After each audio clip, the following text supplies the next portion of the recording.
Ouais, Valneva, plus 30% aujourd'hui.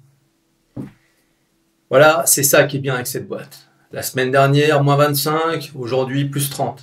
Hein, on est toujours dans le drame avec cette entreprise. C'est jamais plus 5, c'est toujours les réactions exacerbées. Alors aujourd'hui, qu'est-ce que c'est, hein? Eh ben, c'est Pfizer. Pfizer qui vient à la rescousse, hein, qui vient profiter de la baisse du prix de Valneva, bien évidemment. Et Pfizer, donc, qui va investir 95 millions de dollars dans Valneva, avec une participation de 8,1%. Bon, ben voilà, hein, c'est comme ça. Donc en gros, Valneva et Pfizer ont conclu un accord de souscription d'actions. Pfizer et Valneva collaborent en ce moment, enfin depuis un petit moment, sur un vaccin contre la maladie de Lyme. De Lyme, du nom de cette ville dans le Connecticut où a été découvert cette maladie. Alors cette maladie, c'est quoi? La maladie de Lyme, c'est la bactérie Borrelia qui est transmise par les tiques. C'est un truc que t'as pas envie d'attraper, tu vois. Donc voilà, c'est un vaccin qui est très attendu. Ah, c'est une maladie qui est quand même assez répandue, hein. C'est pas le Covid, bien évidemment, hein. Je crois que le Covid, là, Valneva s'est un peu loupé sur la question, hein. Il n'y a plus beaucoup d'espoir sur le Covid, hein.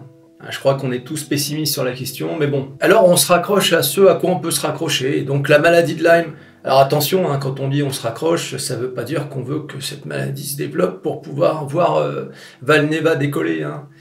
Hein, on n'est quand même pas cynique à ce point-là. Encore que certains, hein, je lis sur les forums parfois des choses qui font froid dans le dos quand même, hein. Genre, ah, il va y avoir une reprise du Covid, hein, le titre va monter. Non.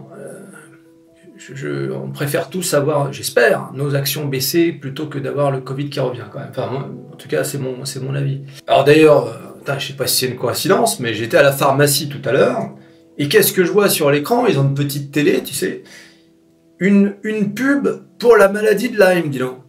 Ah, une pub, hein, t'as compris. Ah, c'est pas vraiment une pub pour la maladie, ils vont pas faire la promotion de la maladie. Tiens, achetez la maladie de Lyme, une achetée, une gratuite, non. Bien sûr, c'était pour un antibiotique qu'ils vendaient pour lutter contre la maladie de Lyme, hein. On n'est quand même pas... je me suis dit, c'est peut-être le début de quelque chose. Peut-être un retour aux 15. 15 € l'action, Valneva, ouais. Vous vous rendez compte?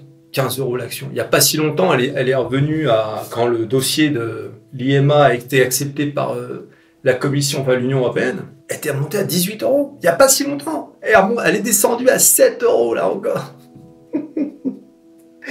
Ah non, mais Valneva sont les montagnes russes, vous savez. C'est fou, faut avoir quand même le cœur bien accroché, hein. Voilà une entreprise donc, qui avait dans les tuyaux un vaccin contre le Covid, d'accord? Elle avait également elle a un vaccin contre la maladie de Lyme. Et on a l'impression que donc elle est soutenue d'un côté par la Grande-Bretagne, et là maintenant, c'est un groupe américain, donc Pfizer, qui investit. Mais ils sont où les Français là? Pourquoi Pfizer d'ailleurs? Qu'est-ce que fait Sanofi? Donc voilà, donc le vaccin s'appelle VLA15. Donc comme annoncé le 26 avril, Pfizer prévoit de lancer la phase 3 de VLA15 pour le 3e trimestre 2022. Alors qu'est-ce que c'est la phase 3 dans un vaccin? Eh bien la phase 3, c'est lorsque désormais vous avez déjà passé la phase 1 qui est vous testez le vaccin sur quelques personnes.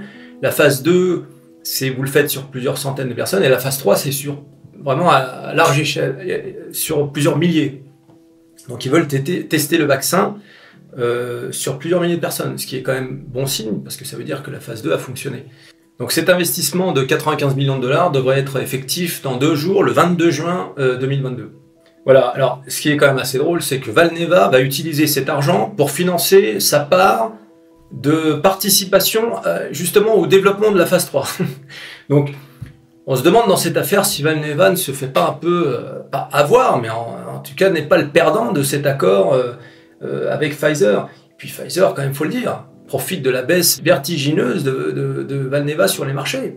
Le timing d'ailleurs est très profitable à Pfizer. C'est comme par hasard, Pfizer n'a pas augmenté son capital lorsque Valneva était à 25 € l'action. Donc comme je disais, cet accord donc, de collaboration entre ces deux entreprises qui a été signé le 30 avril 2020 va avoir quelques petits changements puisqu'ils ont mis à jour leur accord. Et en gros, Valneva financera 40% des coûts de la phase 3. alors que sur l'accord initial, c'était 30%. Et en échange, Pfizer versera à Valneva des redevances allant de 14% à 22%, contre des redevances qui commençaient à 19% dans l'accord initial. En plus de ça, les redevances seront complétées par des paiements d'étape pouvant atteindre 100 millions de dollars. Voilà, donc les autres paiements qui étaient prévus, 168 millions de dollars, eux restent inchangés. Voilà, alors, bien évidemment, pour les actionnaires, la seule question qui se pose, c'est est-ce que Valneva va enfin consolider un petit peu son assise dans les biotech, parce que c'est vrai que Valneva, comme je vous l'ai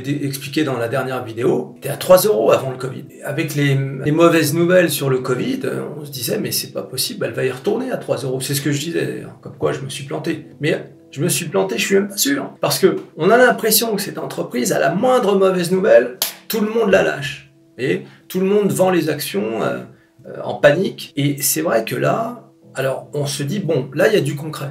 Il y a du concret parce que troisième trimestre 2022, il n'y a pas de raison de penser que les vaccins vont être inefficaces. Ils ont passé la phase 1, la phase 2. On est plutôt optimiste sur l'issue de ce vaccin. C'est un vaccin qui, à mon avis, devrait bien marcher. Sinon, Pfizer n'investirait pas 95 millions de dollars. Encore qu'avec l'argent qu'ils ont gagné pour le Covid, c'est une broutille pour eux. Donc la question qui se pose là, c'est est-ce que là on est à 10 €, est-ce que l'action va remonter? Est-ce qu'on va traînailler entre 10? On était à 7 € il y a quelques jours, suite à la mauvaise nouvelle dont je vous ai parlé dans ma précédente vidéo. Moi je pense que cette nouvelle, c'est pas tant l'investissement de Pfizer, c'est surtout, ça montre que Pfizer est très optimiste sur l'issue des résultats du vaccin. Et ça peut consolider l'entreprise, à mon avis.